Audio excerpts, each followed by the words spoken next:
Waka Flicky! Waka Flicky! Waka Flicky! Waka. Hi everyone, Antoine Fantoine here, the internet's busiest music nerd, and it's time for a review of the new Waka Flocka Flame mixtape, Flockaveli 1.5. Waka Flocka Flame is an Atlanta rapper who broke through in 2010 with the prequel to this new mixtape over here, Flockaveli. He dropped this album. He started his career really under the guidance of Mr. Gucci Mane, legendary trap rapper. And when this record blew up, when the singles off of this record blew up, it was kind of a game changer. Waka and producer Lex Luger on this album took trap music and they gave it something more than just a subject matter. They gave it a sound with the just monstrously loud and booming and overwhelming sub bass, the rattling, twittering hi-hats that just go off like machine guns on this record. A sound that countless rappers have copied up until this point.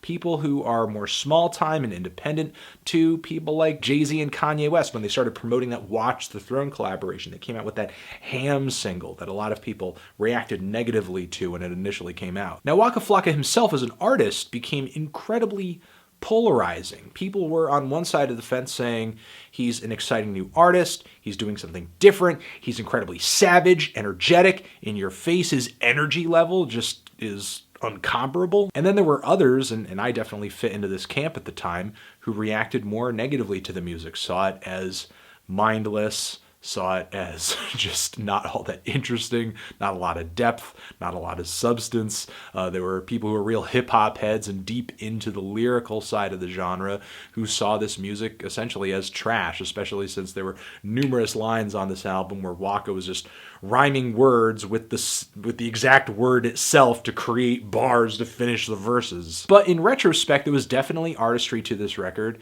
and there were reference points, great reference points to what Waka was doing on this record. Artists like 3 6 Mafia and Gucci Mane, as well as the crunk music, which was incredibly relevant in the previous decade. But even though I do have praise for Flockaveli in retrospect, it's kind of easy to see that there's not a whole lot of technical ability behind what Waka was doing, and as a result, he was quickly drowned out by just a league of copycat artists who were equally as savage and were hopping on production that was very much like what was featured on Flockaveli. Combine that with the fact that Waka had a pretty weak follow-up collaborative project with Gucci Mane, as well as the album Triple F Life, which didn't do too well for him. It was kind of like listening to him add some nuance and some other dimensions to what he was doing, and he just didn't really sound that great taking a softer approach in his music. One, I don't really think it was what his fans were looking for from him.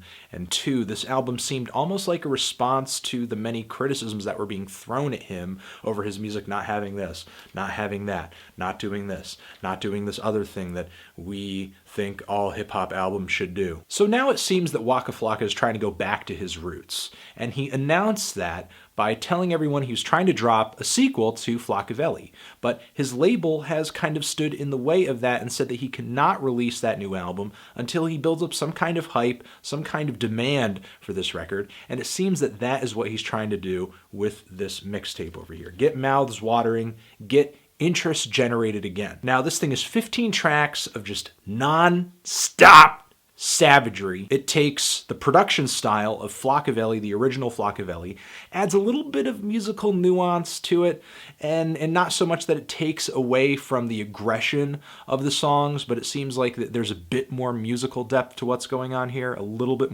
more variety. If there's one thing that still works against Flockaveli for me, it's that it feels somewhat one-dimensional, and I can only handle like a little bit of that record at a time before I just kind of get sick of it. But still, this new mixtape hits incredibly hard. It is the sound of bullets and cars with very expensive sound systems whizzing by your house. Now, lyrically, Waka is dealing in a lot of the same topics and subject matters: money, violence, drug dealing, and the rap game as well, but I can't deny that his verses sound a little better on this one. He's not rhyming words with themselves on this thing. He's not delivering a whole lot of wordplay, but when he is rapping, he kind of centers on a single topic a lot of the time, or his verses actually string together like a coherent thought. Again, even if he's not venturing outside of those topics you would typically expect him to approach, like on the intro track here, Shootin', which is, basically about shooting guns at the ops. Or the song Blue or Red, where essentially Waka is saying that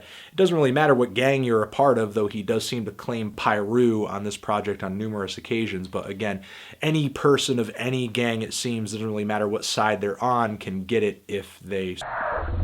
We have the songs Trappin' and Rappin' and Rap Game Fucked Up, where essentially Waka has a foot in the drug world and a foot in the rap world because of the fact that things were a little turbulent for him as far as his rap career for a bit. And one of my favorite tracks on here, and maybe the most unexpected track on here, has to be the song Birthday, where I think this song has a lot of viral potential, and it's essentially just this wild-ass, off-the-wall birthday song. It's my birthday! And some of the lyrics on the song are just...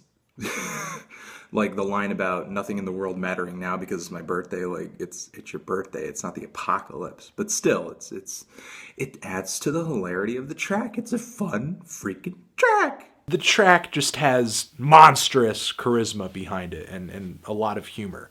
So Waka, while he may not be delivering a whole lot in the world of wordplay on here, his energy level is really what sells these songs. And his aggression level, too, is incredible. Like on the song Shootin' or Workin', one of the hardest songs in the track listing here, as well as Feel About Me, where Waka's flow is super fast. He really improved his flow on this record. Not only is his flow speedy on here, but as he is rapping at a very high speed for him, he continues this raspy, yelling, junkyard dog delivery with his voice that's pretty attention-grabbing. Waka does try to change it up a little bit stylistically, like on the song Lose My Mind, where he's got kind of an auto-tune flow that seems a little future-ish. On that AM to PM track, he's got a bit of a triplet Migos flow going on. And I also want to note that there is actually a Migos feature on this tape, though it seems to be uncredited. At least it wasn't credited on the mixtape version of this album that I downloaded, although it is pretty underwhelming. Nothing really to make note of here on that Migos feature. And on the closing track here, Waka tries to get kind of personal and emotional, much like he did on Flockaveli, but the closing track there, as he tried to, I don't know, kind of tell the audience the issues he was having in the rap game and so on and so forth. It just sounded so goofy. It was just so hard to take seriously. But instead here, he's actually incredibly compelling as he's rapping about being betrayed by his friends, as he's rapping about having a bit of a fallout with Gucci Mane, just sort of having issues getting his career started and just continuing doing what he's doing and sort of chasing after his dream here. I will say there are some tracks here that do pale in comparison to others, and there are a few moments where the hooks aren't exactly that great, or they're just incredibly redundant and don't add anything to the song, like on the song No La, No La, No La. But overall, this is a solid tape. I don't really have too many complaints about this one. Consider my interest peaked. This thing was hard as hell. It was in your face as hell. It was just tough as freaking nails. Again, there isn't a lot in terms of lyrical substance here that I can praise, so I will admit, I will say that this tape is a little bit of a thrill for me. It does get that blood pumping. It does sort of appeal to that primal instinct of... There aren't as many songs that are anthemic or game changers on here because this is really 5 years after the release of Flockaveli. What can he really do with this sound that he didn't do 5 years ago? But he's still keeping it entertaining, at least. That's undeniable, at least to my ears. I'm feeling a strong 7 to a light 8 on this thing. Transition. Have you given this record a listen? Did you love it? Did you hate it? Why? What do you think I should review next? And that's it. Anthony Fantano, Waka Flocka Flame, forever.